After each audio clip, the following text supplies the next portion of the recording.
The air at Miller's salvage yard hung thick and heavy with the ghosts of dead iron. It was a metallic, coppery smell, a mix of rust, stale oil, and the faint, sweet scent of decay from the weeds growing up through the skeletons of forgotten machines. It was August of 1972, and the heat rising from the packed dirt lot made the world shimmer. Most farmers in Johnson County were thinking about harvest, about the price of corn, about the new John Deere combines sitting polished and proud at the dealership in town. Silas Blackwood was thinking about resurrection. He stood before a 10-ton monument to failure. An Alice Chalmers HD6 crawler, probably a late 1950s model, sat listing to one side, its left track half buried in the mud it had settled into a decade ago. The iconic Persian orange paint was mostly gone, surrendered to a deep, scaly patina of rust. The blade, a solid slab of American steel, was pitted and scarred, its cutting edge worn into a dull, wavy line. A thicket of sumac had grown up through the open engine bay, its red leaves a stark contrast to the corroded metal. The big four-cylinder Detroit diesel was locked up tighter than a banker's fist. One of the injector lines snapped clean off, the exposed fitting plugged with a wasp's nest. Silas ran a calloused hand over the cold steel of a trackpad. He could feel the story of the machine through his fingertips. The years of hard labor, the day it finally gave up the ghost, the long, slow surrender to the elements. To anyone else, it was $100 a ton in scrap. To Silas, it was a solution. A hard, ugly, back-breaking solution, but a solution nonetheless. His farm, the one his grandfather had broken sod on and his father had nearly broken his back on, was dying a slow death. Not from debt on the land itself. The Blackwoods had a deep-seated, almost religious aversion to land mortgages, but from a lack of productive acres. A full third of his property, a 60-acre bottomland parcel along Cripple Creek, was useless. Every spring it flooded, and by summer it was a mosquito-infested swamp of cattails and sour soil. He couldn't afford to buy more land, not at the prices folks were starting to ask, and he sure as hell couldn't afford to hire a contractor to come in and tile it, ditch it, and reshape it. The quote he'd gotten last year was enough to make a man's blood run cold. So here he was, staring at a dead dozer in a junkyard, with the last of his operating cash folded in his pocket. A cloud of dust rolled down the lane, followed by the glint of chrome from a new Ford F-250. The truck, a high-gloss two-tone blue and white, crunched to a stop. The door opened and Richard Sterling swung himself out. Sterling was everything Silas was not. His jeans were clean, his boots were unscuffed, and his face was tanned from leisure, not labor. He'd inherited the farm next door and had immediately leveraged it to the hilt, buying the newest, biggest equipment the bank would finance. "Well, I'll be," Sterling's voice boomed across the yard, dripping with condescending amusement. "Silas Blackwood. I figured you'd be home polishing that old Farmall M of yours. Didn't take you for a window shopper." Silas didn't turn, he just kept his hand on the dozer's track. "Just lookin', Rich."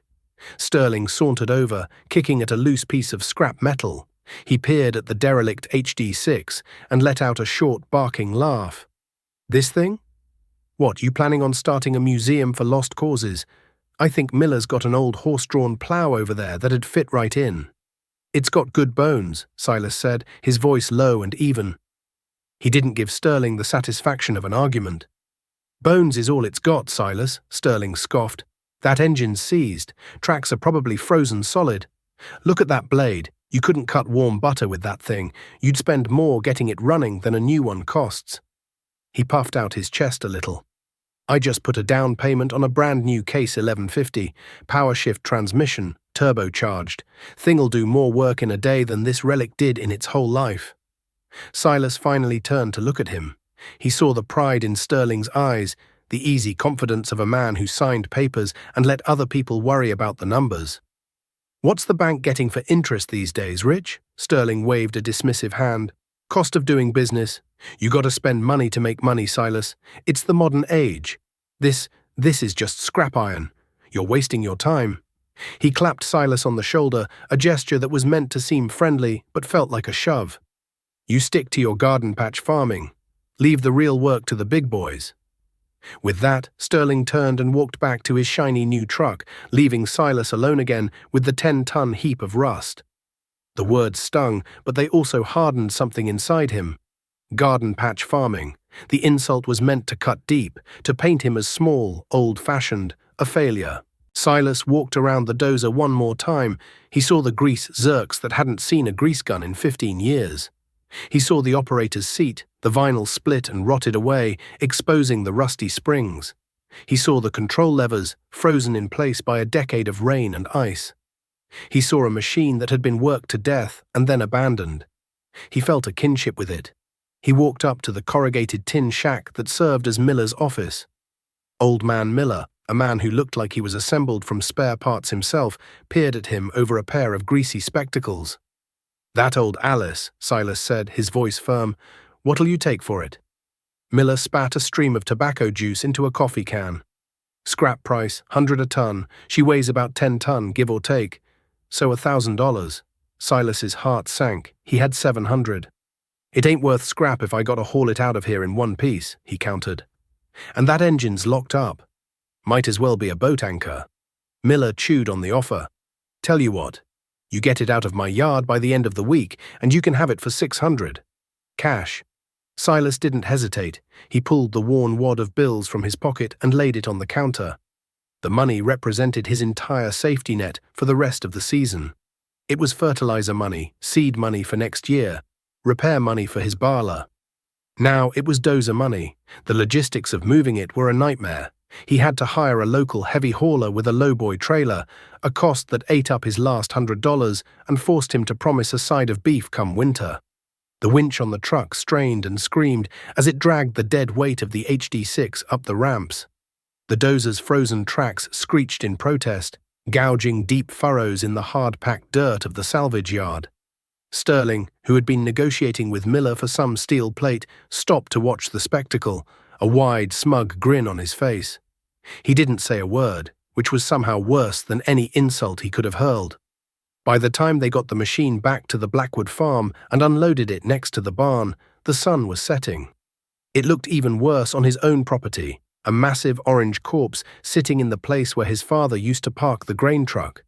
It was a declaration of either genius or insanity, and Silas knew which one the neighbors would vote for.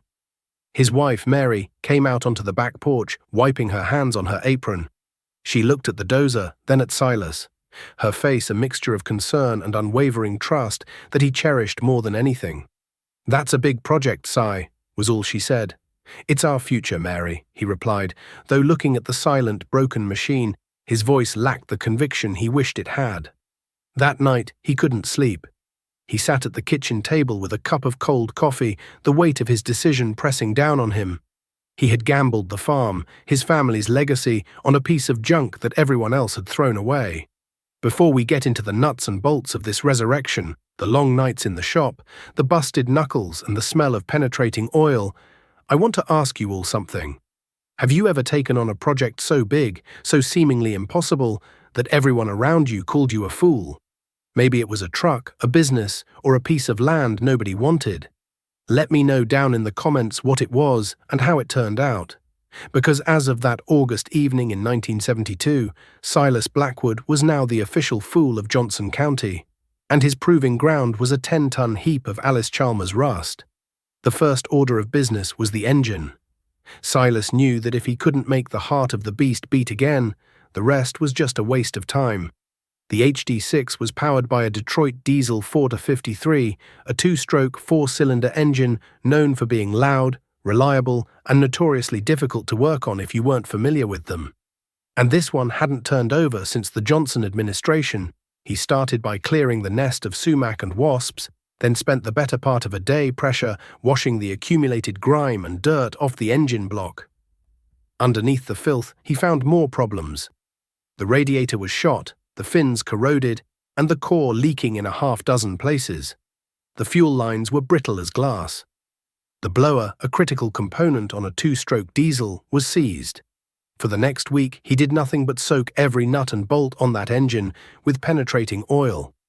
Morning and night, he'd go out with his oil can, methodically dousing the head bolts, the manifold studs, the injector clamps. The smell of it clung to his clothes and his skin. Then came the teardown. He started with the cylinder head. The bolts fought him every inch of the way. He put a 4-foot cheetah pipe on his biggest breaker bar, his muscles straining, his knuckles white. The bolts groaned and creaked, the sound of tortured metal echoing in the quiet of the machine shed. One by one, with a final sickening crack, they broke loose.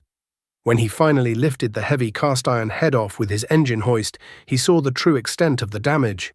Water had seeped in through the rusted-out exhaust stack. The number 3 and 4 cylinders were filled with a solid mass of rust.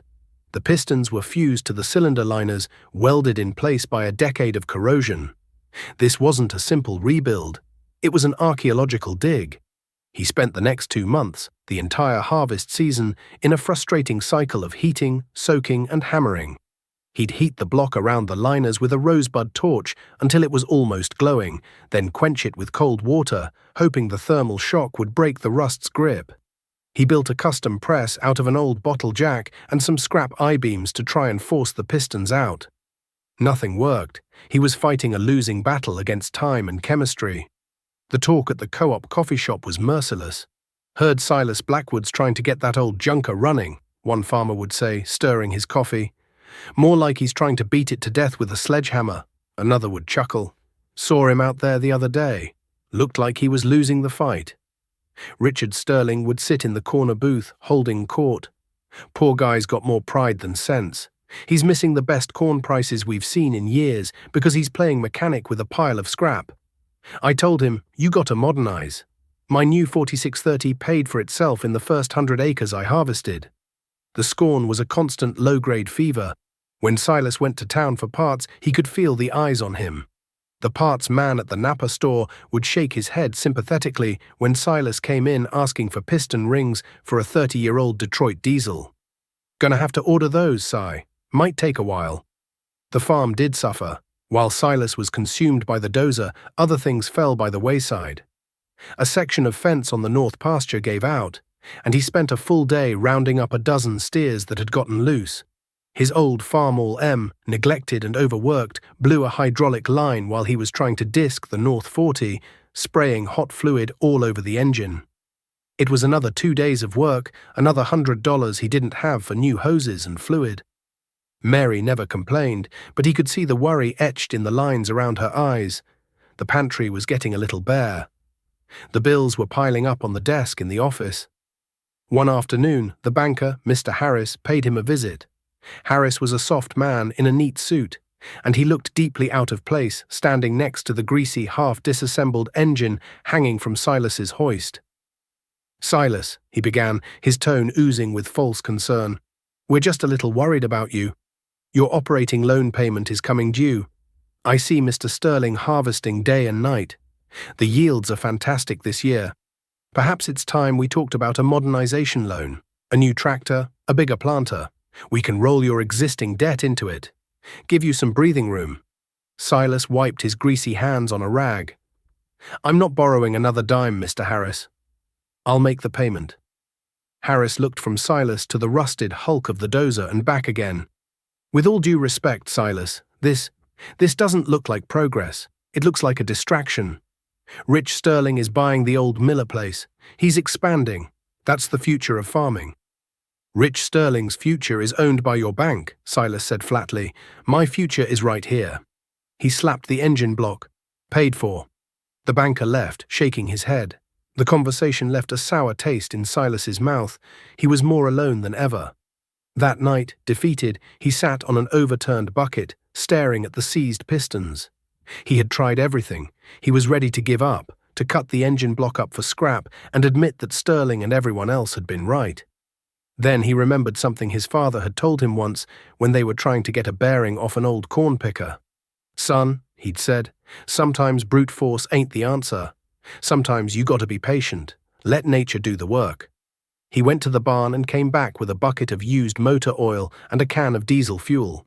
He mixed them together and poured the concoction into the cylinders until they were full to the brim. Then he took an old tarp and covered the engine, protecting it from the coming winter snows. And he walked away. For the rest of the winter, he focused on the farm.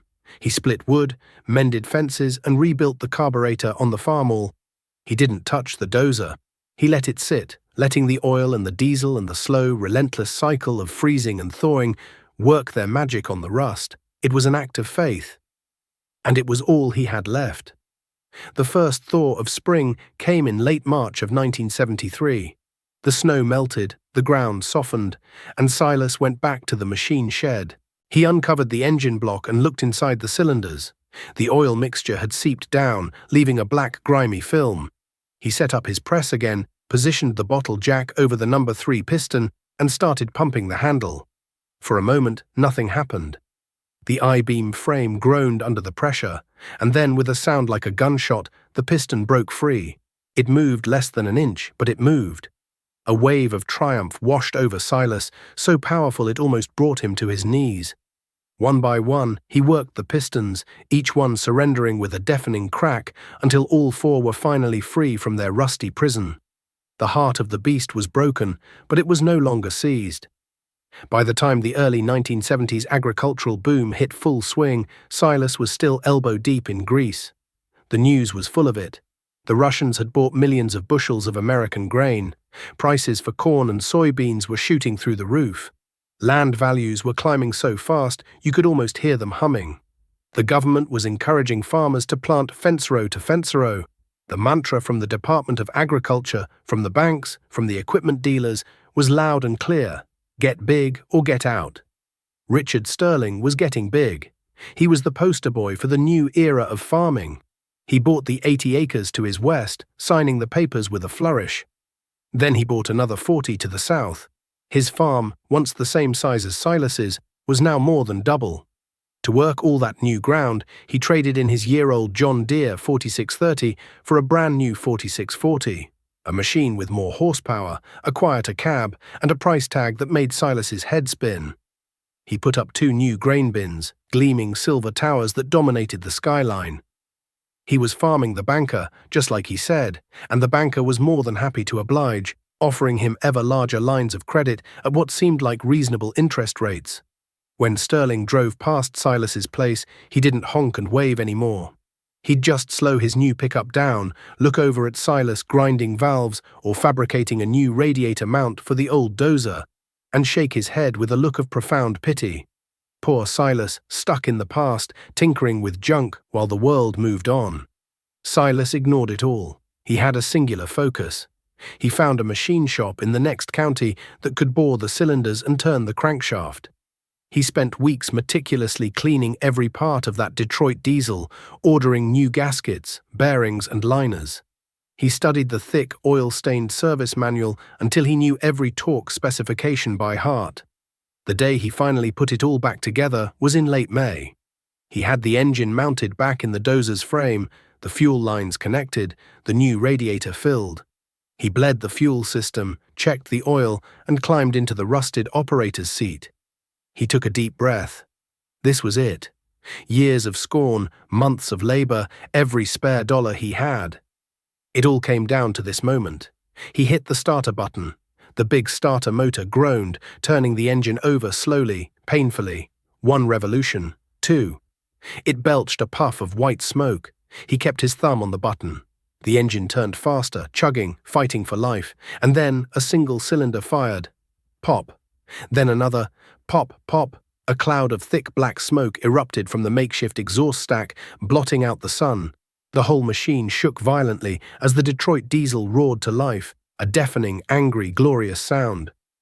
It wasn't a smooth idle. It was a clattering, hammering 2-stroke bellow that rattled the windows in the barn and sent a flock of birds scattering from the trees. Silas felt the vibration through the steel seat, a living pulse running through the frame of the machine. He grinned, a wide, greasy, triumphant smile. He had done it. But he had missed the window. It was too late to plant the bottomland that year. The corn in Sterling's fields was already knee-high. While his neighbor was poised to reap the benefits of the highest commodity prices in a generation, Silas had only managed to resurrect a machine. To everyone else, he was still a year behind, a fool who had wasted a golden opportunity. He spent that summer learning the dozer, getting a feel for its controls, its power. He replaced worn pins and bushings in the blade linkage. He welded patches on the scarred blade. And then, in the dry heat of August, he drove it down to the 60-acre swamp that was crippling his farm. He dropped the blade into the soft, sour earth and pushed. The old Alice Chalmers, reborn from rust and ruin, dug in, its tracks churning, the Detroit diesel roaring its defiant song.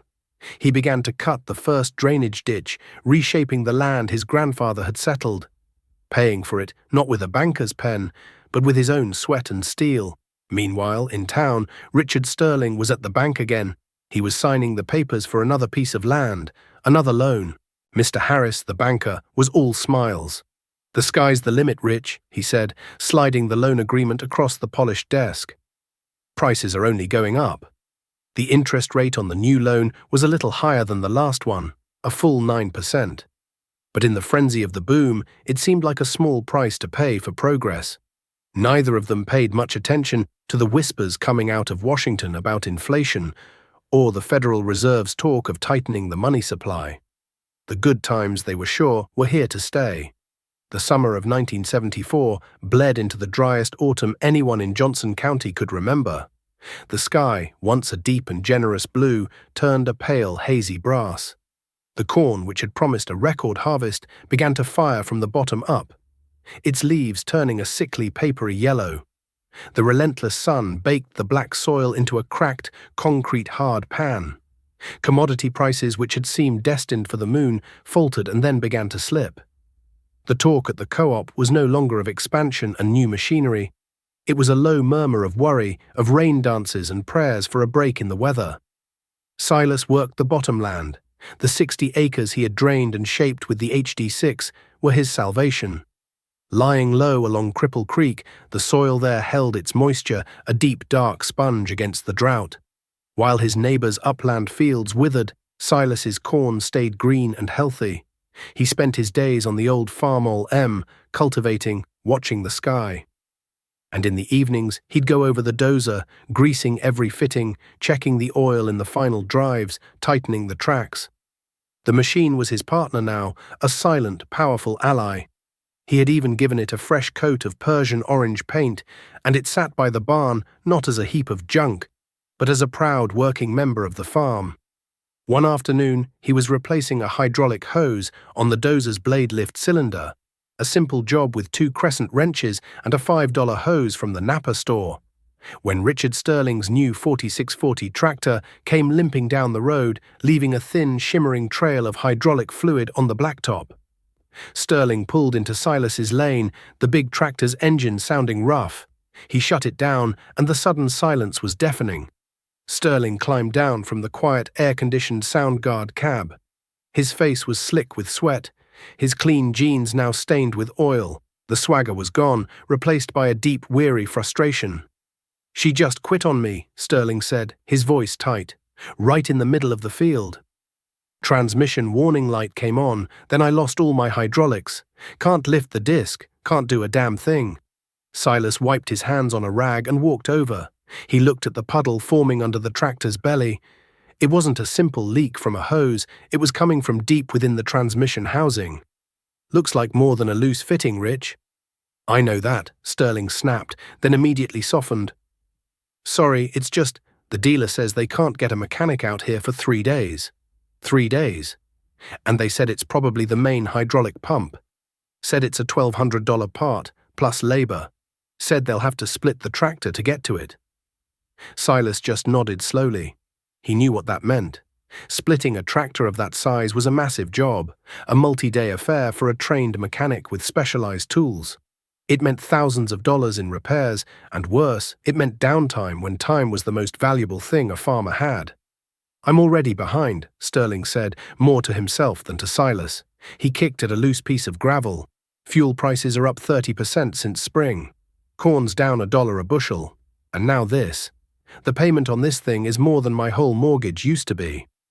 Silas looked from the complex, paralyzed John Deere to his own simple, rugged dozer. He could take the entire Detroit diesel engine out of the HD6 with a chain hoist and a set of hand tools in a single day. He knew every bolt, every seal. Sterling's tractor was a marvel of modern engineering, but when it broke, it held its owner hostage. It was a closed box, understandable only to the high priests at the dealership. "I've got an old trailer," Silas offered quietly. "We could probably haul that disc of yours back to your place, at least get it out of the field." Sterling looked over at the HD6, its fresh paint glowing in the late afternoon sun. He looked at its simple, massive steel frame, the exposed engine, the greasy but well-maintained running gear. For the first time, the look on his face wasn't pity or scorn. It was something else, something Silas couldn't quite name. Maybe it was a flicker of doubt, a crack in the certainty that newer was always better. "Yeah," Sterling said, his voice barely a whisper. "Yeah, I'd appreciate that, Silas." That small crack in Sterling's empire widened into a chasm over the next few years. The drought of '74 was followed by a brief recovery, but the underlying economics of farming were changing. The 1979 oil crisis sent fuel and fertilizer prices skyrocketing. Then came the grain embargo of 1980, and the bottom fell out of the market completely. It was a perfect storm, and men like Richard Sterling were sailing right into the heart of it with ships made of paper debt. The final blow came not from the sky or the markets, but from Washington, D.C. To combat runaway inflation, the Federal Reserve jacked up interest rates. The prime rate, which had been a manageable 8 or 9% when Sterling signed his biggest loans, soared to an unthinkable 18, then 20, then 21%. His variable rate loans, the very tools of his rapid expansion, became instruments of his destruction. The friendly banker, Mr. Harris, was no longer smiling. His letters, once filled with encouragement, now spoke of covenants, obligations, and default. The foreclosures started as a trickle, then became a flood. Auction notices began to appear in the county paper like obituaries. Good families, families who had farmed the same ground for 100 years, were being sold out on the courthouse steps. A grim, quiet fear settled over the countryside. The lights in farmhouses started going out earlier at night. The laughter at the co-op coffee shop died completely. Silas, meanwhile, was surviving. He was by no means getting rich. The low prices hurt him just like everyone else. But his costs were a fraction of his neighbors. His land was paid for. His machinery, old and inefficient as it was his. When the farmall's clutch went out, he didn't call a mechanic. He and Mary's oldest boy, a teenager named Ben, split the tractor themselves in the machine shed, replacing the clutch plate for $70 in parts and a weekend of sweat. The reclaimed bottomland, his 60-acre gamble, consistently produced the best yields on the farm, a reliable anchor in the storm. He sold off a few steers, raised a bigger garden, and bartered his dozer work, clearing a fence row for a neighbor in exchange for having his corn combined. To conserve cash, he and Mary lived simply, their balance sheet written in black ink, however faint. One crisp October morning in 1982, Silas saw the auctioneer's signs go up at the end of Richard Sterling's lane. The clean blue and white signs on their wooden stakes looked like grave markers against the harvested corn stubble. The sale was scheduled for a Saturday. The day of the auction was cold and grey, with a wind that cut to the bone. Half the county was there, not out of morbid curiosity, but out of a somber sense of solidarity and a shared terror that they could be next. The farmstead, once a showplace of modern agriculture, was now a chaotic jumble of equipment tagged with lot numbers. The gleaming silver grain bins stood empty. The big machine shed doors were wide open, its contents disgorged onto the lawn for inspection. Silas saw the Case 1150 dozer, the one Sterling had bragged about all those years ago. It was caked in mud, a track pin visibly worn, a hydraulic cylinder weeping fluid. It looked tired. The John Deere 4640, its transmission finally repaired at ruinous cost, sat silent, a number taped to its windshield.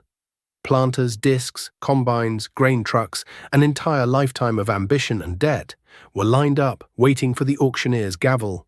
Sterling was standing by the fuel tanks, his hands shoved deep in his pockets, his shoulders slumped. He looked 10 years older. His wife stood beside him, her face a stoic, tearless mask of grief. The banker, Mr. Harris, was there too, standing off to the side in a clean trench coat, his expression impassive, professional. He was just doing his job. Silas didn't go to gloat. He went because it felt like the right thing to do, like attending a wake for a fallen neighbor. He walked through the rows of equipment, his heart heavy. He saw the dreams, the pride, the sheer amount of work that had gone into assembling this operation, all of it about to be scattered to the four winds for pennies on the dollar. The auctioneer started his rhythmic, hypnotic chant, and the crowd pressed in. The smaller items went first. Tools, spare parts, livestock feeders. Then came the big machinery.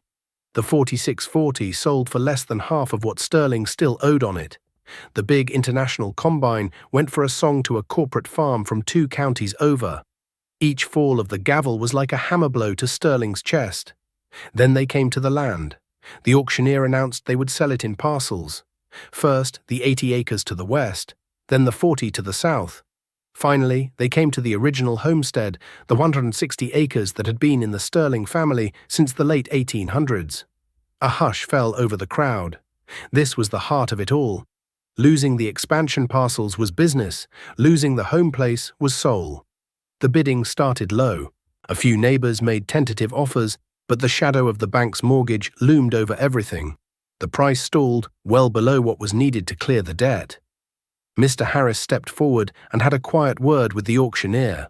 The bank was bidding it back. They would take possession. Silas watched Sterling's face crumble. This was the final, irreversible defeat.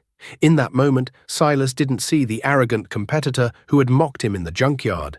He saw a broken man, a farmer who had loved the land and lost it by following the advice of experts who would never have to pay the price themselves. Silas had come to the auction with the farm's savings pinned in the inside pocket of his canvas coat. It wasn't a fortune, but it was solid.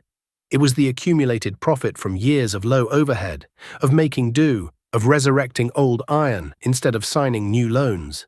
He had planned to maybe bid on a wagon or some other small item, but watching the home place die, something shifted inside him. He pushed his way through the crowd until he was standing near the front. "Wait." Silas's voice was clear and steady, cutting through the murmuring. The auctioneer paused, surprised. Mr. Harris turned, an annoyed look on his face. Silas looked directly at the banker, ignoring the auctioneer. "What's the mortgage balance on the homestead?" "The 160. Harris, taken aback, hesitated. "That's confidential information." "It's not confidential if you're about to take possession in a public auction," Silas countered, his voice never rising. "The whole county knows what's going on here." "What's the number?" The banker, flustered, named a figure. It was a staggering amount, but it was less than the land was truly worth in a normal market. It was a panic price. Silas took a deep breath. "I'll pay it. In full. Cash." A collective gasp went through the crowd. Richard Sterling looked up, his eyes wide with disbelief. Mr. Harris's jaw dropped. No one had cash anymore. Cash was a relic from a forgotten age. Silas met Sterling's gaze. There was no triumph in his eyes, only a quiet resolve. He wasn't buying a farm. He was saving one. The deal was done right there, on the hood of the auctioneer's truck. Silas signed the papers that made him the owner of the Sterling homestead. The crowd slowly dispersed, talking in hushed, reverent tones. The fool of Johnson County, the man who wasted his time on a piece of junk, had just bought out the most progressive farmer in the township. Later that afternoon, after the last of the buyers had hauled their purchases away and the auctioneers had packed up, Silas walked over to where Richard Sterling was still standing, a solitary figure in the empty farmyard. "Rich," Silas said. Sterling wouldn't look at him. "You came to watch me lose everything, and you ended up picking the bones. I hope you're happy." The words were bitter, laced with shame. "That's not why I did it," Silas said calmly. He pulled a piece of paper from his pocket. It was a simple, handwritten document. "This is a rental agreement. For this house, these barns, and the 160 acres. The rent is a third of the crop, just like my grandpa used to do it. You farm it. You live here. You run it like it's your own. You just send me my third come harvest." Sterling finally looked at him, his eyes swimming with confusion and a dawning, fragile hope. "Why? Why would you do that?" "Because this is your home," Silas said, gesturing to the farmhouse. "My grandfather and yours helped each other build their barns. This land, it remembers that. The bank doesn't." He folded the paper and held it out. We're neighbors, Rich. It's time we started acting like it again. Sterling took the paper, his hand trembling. He couldn't speak. He just nodded, a single profound gesture of gratitude that erased a decade of rivalry. By the late 1980s, the landscape of Johnson County had changed. Many of the old family names were gone from the mailboxes, replaced by corporate logos. But the Blackwood Farm and the Sterling Farm remained. Silas never expanded. He kept his operation small, efficient, and debt-free. Richard Sterling, humbled and wiser, farmed his ancestral 160 acres with a fierce dedication, paying his rent to Silas every year without fail. The two men were often seen helping each other, sharing equipment and labor, their friendship forged in the crucible of the crisis. The old Alice Chalmers HD6 sat parked in the place of honor next to Silas's machine shed. Its orange paint was faded again, and its blade bore new scars, but it was mechanically perfect. It was a landmark, a local legend. People would sometimes stop on the road just to look at it. One summer evening, Silas was out by the dozer with his son Ben, who was now a young man with his father's quiet eyes and capable hands. Ben was getting ready to start farming a piece of ground himself. "You know," Ben said, running a hand over the dozer's massive blade, "I was thinking of taking out a small loan. There's a new planter at the dealership. It'd let me plant twice as fast." Silas didn't say anything for a long moment. He just looked at the old machine. He thought of the day he'd dragged it home, the scorn in Sterling's eyes, the impossible task of its rebirth. He thought of the steady, reliable roar of its Detroit diesel engine as it carved a future out of a swamp. "This machine," Silas said, patting the steel track, "taught me the most important lesson I ever learned. It's not about how fast you go. It's not about having the biggest or the newest. It's about the difference between what you own and what owns you." He looked at his son, his gaze clear and firm. "That bank will give you the money. They'll tell you it's the cost of doing business. But the interest, son, the interest never sleeps. It works on Sundays. It works when you're sick. It works all night long while you're trying to rest your bones. This old dozer, she only works when I ask her to. And when the work is done, she asks for nothing back but a little grease and some clean fuel." He pointed out across the fields, toward the 60 acres of bottomland, now lush with a thick stand of soybeans, their leaves shimmering in the golden light of the setting sun. "Everything you see out there," he said, his voice thick with emotion, "we have because of what we didn't borrow. We built it out of what other people threw away. Don't you ever forget that." Ben looked from the dozer to the prosperous fields, and finally to his father's weathered face. He nodded slowly, the lesson settling deep into his soul. The real legacy wasn't the land or the machinery, it was the wisdom, bought with rust and sweat, that ensured the land would always remain in their hands. The old orange dozer sat silent, its engine cold, but its story would echo across that farm for generations to come. A constant rumbling reminder that true strength is not built on credit, but carved from the earth with iron you can call your own.